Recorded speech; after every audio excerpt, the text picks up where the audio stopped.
Fire in my laser! Bienvenue à Hill Valley, petite bourgade américaine où Marty McFly est en retard en cours. Votre feuille de retard, Mademoiselle Parker. Et voilà la vôtre, McFly. Ça fait la 4e en 5 jours. Voilà! Vous n'avez pas l'ombre d'une chose, vous êtes bien le fils de votre père. Aucun McFly n'a jamais laissé la moindre trace dans toute l'histoire de Hill Valley. D'ivoire, monsieur propre, la notion d'espace personnel, ça te parle ou pas? Heureusement, pour décompresser, Marty peut passer du temps avec sa chérie. Sauvez l'horloge de l'hôtel de ville. Sauvez l'horloge de l'hôtel de ville. S'il vous plaît, mangez bébé. Tenez, madame, c'est tout ce que j'ai. Merci. N'oubliez pas votre tract. Bon, après, le retour à la maison est pas joyeux. Fois de plus, on mangera ce gâteau sans Oncle Joey. Il n'a pas eu sa liberté conditionnelle. Ça peut pas être des cassos, ils sont blancs. Dans la soirée, Marty reçoit un appel de son ami, le docteur Emmett Brown, qui lui demande de le rejoindre pour lui montrer sa nouvelle invention. Bon voyage, Einstein. Attention à ta tête.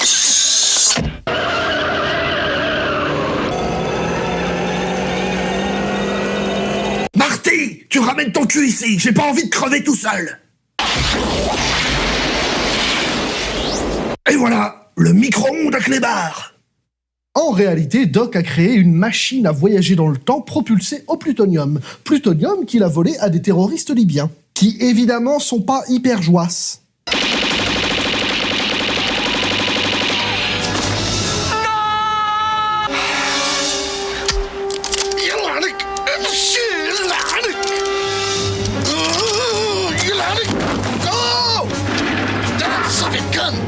Et voilà, qualité libyenne.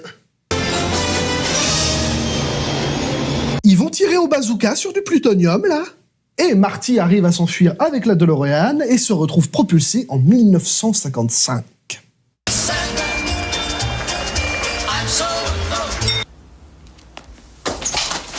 Mais c'est McFly. Allô? Y a personne au bout du fil. Faut réfléchir, McFly. Faut réfléchir. Oui, d'accord. Quoi? Bah t'es une sacrée vicose, papa, merde! Et pourquoi est-ce que tu te laisses mener par le bout du nez par ces voyous? Bah, ils sont plus costauds que moi. Je vais me présenter à la mairie. Un noir à la mairie, c'est pas de malin. Oh! Il m'a devancé sur ce coup-là. Marty suit son père, mais se retrouve obligé de lui sauver la vie. Papa!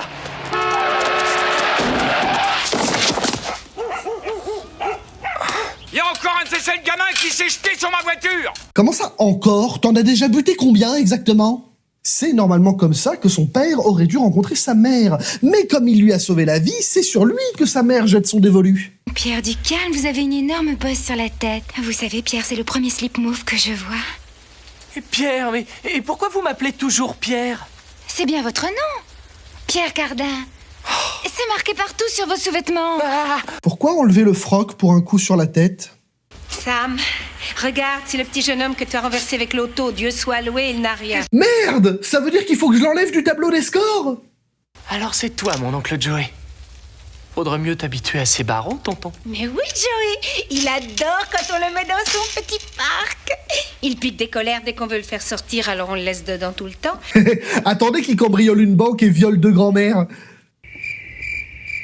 Quoi? Marty part de chez sa mère pour retrouver Doc, qui, bien que décontenancé par son discours venu du futur, n'a d'autre choix que de le croire quand il découvre la machine à voyager dans le temps.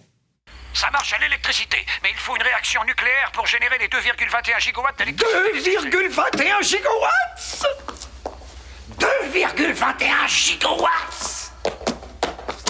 Mon Dieu! Mais enfin, c'est quoi un gigawatt? J'en sais foutre rien, Marty, ça existe pas un gigawatt!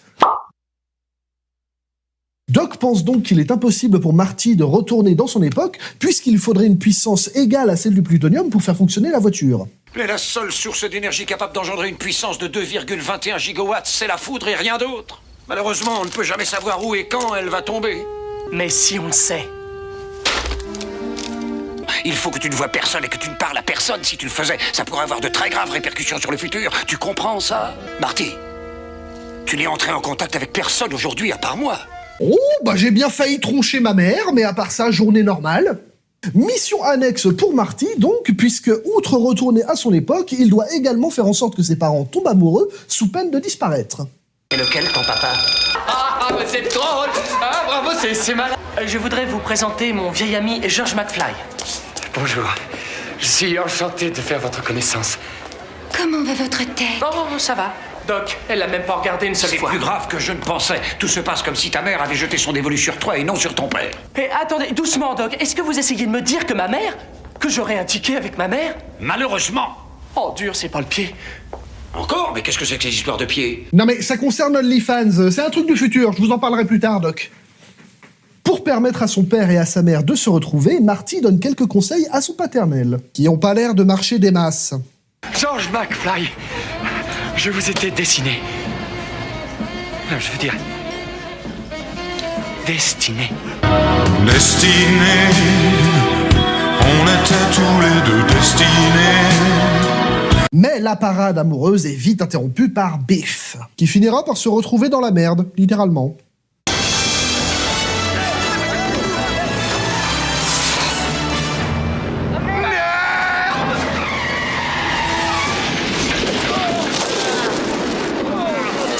Je crois que je vais le tuer, ce petit fumier. Marty retourne voir Doc, qui lui expose son plan sur comment le faire rentrer chez lui. Si l'on en croit le tract, samedi soir à 10h 4 minutes très précises, un éclair devrait atteindre le sommet de l'hôtel de ville et électrifier le câble à l'instant précis où le crochet fera contact, projetant ainsi 2,21 gigawatts dans le convecteur temporel. Et c'est moi qui simulerai l'éclair. Marty, donne tes tétons!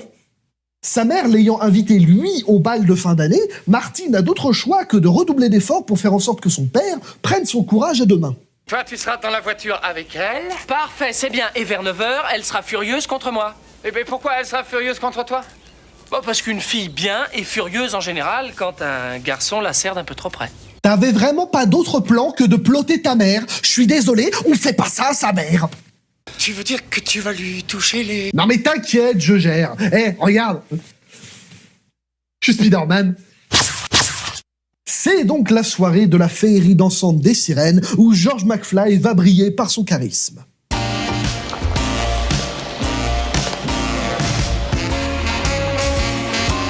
Ouais, c'est pas gagné. Je danse tout seul et c'est ok. Je danse tout seul et c'est ok. C'est ok. Je suis tout seul. Je danse tout seul et c'est ok. Je danse tout seul. Lorraine, mais qu'est-ce que vous faites? Vous avez tort de boire. Et pourquoi? Bah parce qu'après tu vas avoir un gros cul, maman. Tiens, en parlant de gros cul... Emmenez-le par là, j'en ai pas pour longtemps. Ça t'apprendra à me dépeigner. Qu'est-ce que vous fichez autour de ma bagnole? Eh, on t'a pas sonné, Bamboula, mêle-toi de tes oignons. Qui c'est que t'as appelé Bamboula, espèce de cul terreux? Personne. Copain? George poursuit le plan comme prévu, mais se retrouve nez à nez avec Biff. Par chance, il lui pousse enfin des balls.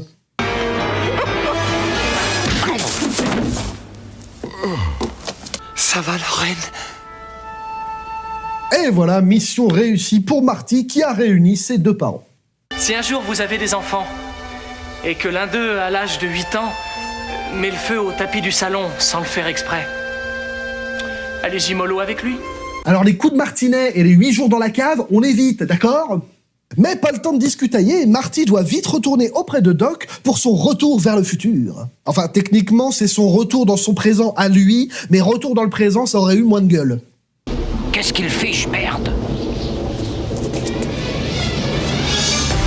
Merde. Merde, merde. Ah, je vais pas vérifier celle-là. Merde! Marty a écrit une lettre à Doc pour lui informer de ce qui va lui arriver avec les Libyens. Mais Doc ne veut rien savoir sur son futur. Non, il préfère plutôt la tyrolienne. Oui! Grâce à l'énergie de la foudre injectée directement dans la DeLorean propulsée à 88 miles à l'heure, Marty parvint à retourner dans son époque. Mais aura-t-il le temps de sauver Doc? Eh ben non! Je plaisante, évidemment, Doc avait gardé la lettre. Un gilet pare-balles? J'ai jamais réussi à vous en parler.